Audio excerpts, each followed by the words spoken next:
The air above the Earth's surface is divided into different layers. The temperature of the air at different heights above sea level and the positions of the different layers are shown in this graph. According to the graph, if the temperature is negative 60 degrees, the height above sea level is negative 25, 85, either 77 or 93, or either 71 or 98.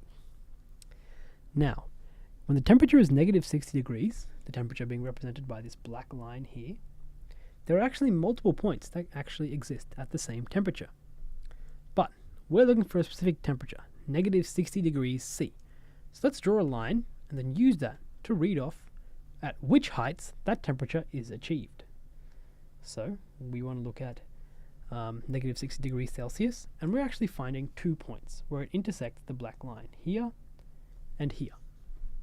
Okay, so what heights are these intersections? This intersection here looks like it's approximately 71 kilometers, and the second one looks to be about 98. So our answer here should be D.